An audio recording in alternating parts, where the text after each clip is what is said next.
Hello students, यहाँ लिखा है find the value by using the short tricks.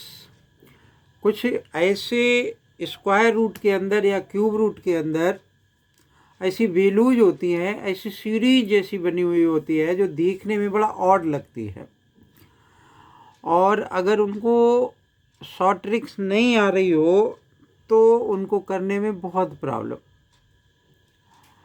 तो ऐसी कुछ ट्रिक्स मैं बताऊंगा, कुछ डिफरेंट टाइप्स के आपको जो स्क्वायर रूट्स हैं उनकी वैल्यू फाइंड आउट करना मैं आपको सिखाऊंगा। तो यहाँ पर मैंने लिखा कि नंबर 1 क्या लिखा हुआ है कि ये एक स्क्वायर रूट लगा लिया और स्क्वायर रूट के अंदर यहाँ पर लिखा 20, फिर लिखा मैंने कि इसके अंदर 20, फिर +20, फिर प्लस में स्क्वायर रूट ऑफ 20, इसका ये स्क्वायर रूट आ गया, फिर स्क्वायर रूट ये इसके अंदर आ गया। तो ऐसे ये चलता रहा। ओके, इसकी वैल्यू हमने क्या करना है कि फाइंड आउट करनी है। तो बच्चों देखो, जब भी इस टाइप का क्वेश्चन सामने हो, आपको बहुतों को तो क्या लगता है कि भाई इतने सारे स्क्वायर रूट लगे हुए तो क्वेश्चन कैसे होगा। हमारे यहाँ जो क्वाड्रेटिक इक्वेशन है उससे रिलेटेड कुछ क्वेश्चन ऐसा हो सकता है कि y बराबर दे रखा है, अंदर वाले को कुछ और मान लिया और फिर स्क्वायरिंग कर दिया और उस तरीके। तो वो एक लंबा सा प्रोसेस है, जबकि इसका क्या है कि ओरली आंसर लाया जा सकता है। क्या ओरली कैसे आंसर आ जाएगा, तो वो आप जानें कि जैसे जो ये नंबर दे रखा है इसको आपने क्या करना है कि इसके ऐसे 2 फैक्टर करना है जिन जो दोनों फैक्टर कंटिन्यूअस में हो और कॉन्सिक्यूटिव भी हों। जैसे इसका मान लो एक फैक्टर तो 10 टू या 20 होता है, तो 10 टू या 20 नहीं लेना। एक फैक्टर इसका क्या होता है 4 5 या 20 होता है, या 5 4 या 20 होता है। तो 4 × 5 20 का ये फैक्टर होता है। तो 20 का जब ये फैक्टर होता है कि 4 × 5, तो अब इसके अलावा और ऐसा नहीं कि जैसे 10 टू या 20 अगर मैंने ले लिया तो वो 10 टू या के आपको कि सर आपने बताया कि दो फैक्टर लेने, तो वो फैक्टर लेना है कि जिनके बीच में डिफरेंस सिर्फ कितना हो, 1 का डिफरेंस हो। अगर 1 के डिफरेंस से ज़्यादा है तो वो किसी और क्वेश्चन के लिए यूज किया जा सकता है। लेकिन जब भी इस टाइप का नंबर हो तो आप क्या करेंगे कि 4 5 या 20 और इसमें 4 एक हो गया और एक 5 हो गया।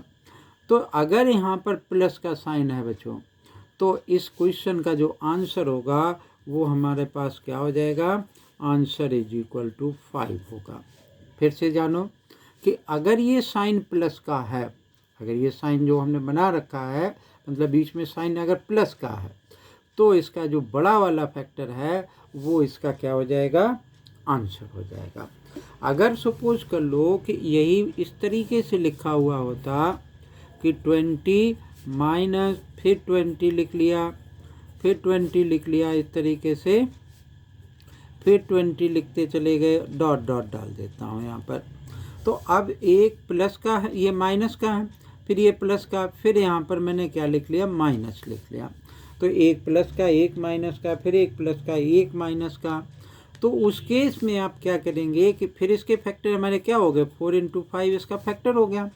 तो जब 4 × 5 इसका फैक्टर हो गया, तो जब माइनस साइन हो, यानी यहाँ पर माइनस साइन है और यहाँ पर क्या है, प्लस साइन है, तो इसका आंसर बच्चों क्या हो जाएगा, दिस = 4। कुछ भी नहीं करना, बहुत ज़्यादा इसमें दिमाग नहीं लगाना है।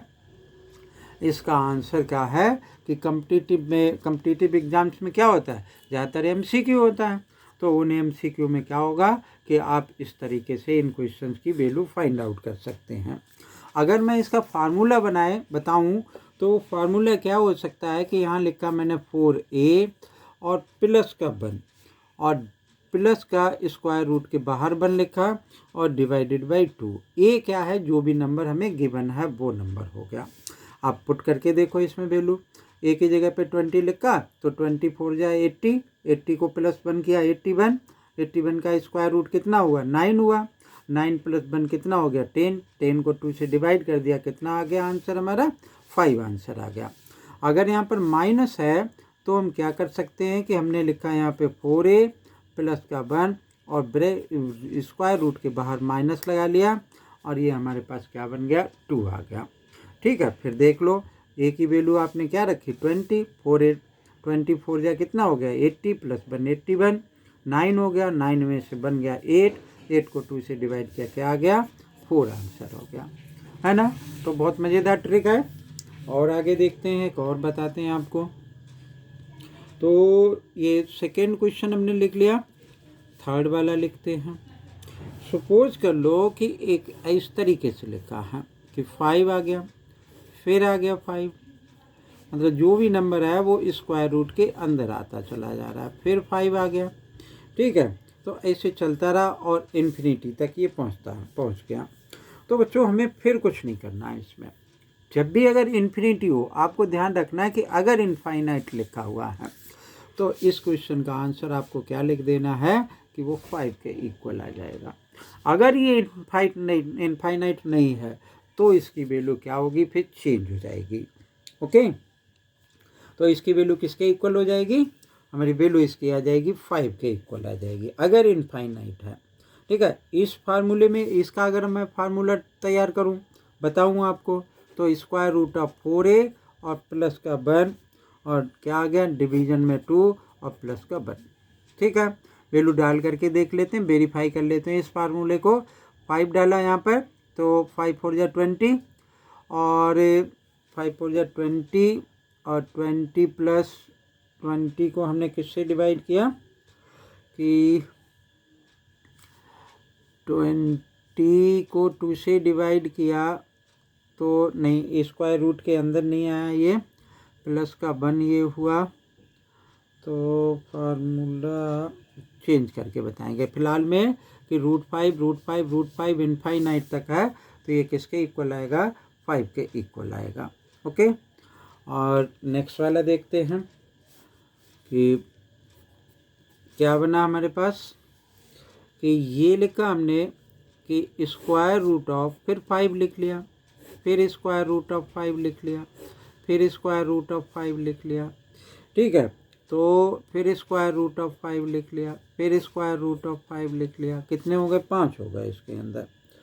अब इसका आंसर अगर हम निकालें तो क्या आएगा, कहाँ से आएगा, तो इसके आंसर के लिए हमने क्या किया कि 5, ये 5 है तो 5 लिख लिया मैंने। ओके, जो भी यहाँ पर दे रखा है वो मैंने यहाँ पे लिख लिया। अब 1 माइनस में क्या करूँगा 2 की पावर क्या लिख लूँगा 5 लिख लूँगा। ओके, तो अब आप अगर इसको सिंप्लीफाई करोगे तो हमारे पास क्या होगा कि इस क्वेश्चन का आंसर होगा वो किसके इक्वल आ जाएगा 5 आ गया। 5 5 जा 25 यहाँ आ गया एलसीएम लेने के बाद। 25 में से क्या हुआ कि 1 माइनस किया 2 की पावर 5, 2 की पावर 5 बच्चों 32 होगा। 32 में से बन गया तो कितना आ जाएगा 31 और 31 अपान में 32 इसका क्या हो सकता है कि आंसर हो सकता है। या हम 5 की पावर ऐसा भी लिख सकते हैं कि 5 की पावर हमने क्या लिखा कि 2 की पावर n माइनस 1 और डिवाइडेड बाई 2 की पावर n, यानी ये भी फार्मूला हो सकता है। ओके, या स्टैंडर्ड बात कर लें तो स्टैंडर्ड में क्या होगा कि सपोज कर लो कि आपने x लिखा, फिर x लिखा, फिर x इस तरीके से लिखते रहे। ओके, तो अब जैसे ये तो इनफाइनाइट था, यहाँ पे इनफाइनाइट नहीं, ये x 3 बार दे रखा है तो इसका फार्मूला हमारे पास क्या बन जाएगा कि x की पावर मैंने लिखा कि 1 माइनस 1 अपान में 2 की पावर क्या हो गया 3 हो गया। तो x की वैल्यू क्या आ गई तो 8 माइनस 1 7, तो 7 अपान में 8 आ गया। ठीक है ना, तो ये हमारे पास क्या है कि कुछ ट्रिक्स हैं, ऐसी बहुत सारी हैं, बहुत अलग अलग क्वेश्चंस के लिए अलग अलग तरीके से अप्लाई करते हैं। इसको मैं किसी और भी वीडियो में आपको बताऊंगा कि इसकी ये ट्रिक्स जो है वो कैसे यूज होगी। ओके, एक बार प्लस एक बार माइनस और भी बहुत सारी ट्रिक्स हम आपको नेक्स्ट वीडियो में आपको बताऊंगा। अगर ये ट्रिक्स आपको समझ में आए, अच्छी लगे तो चैनल को ज़रूर सब्सक्राइब करें और वीडियो को लाइक करें। थैंक यू, जय हिंद।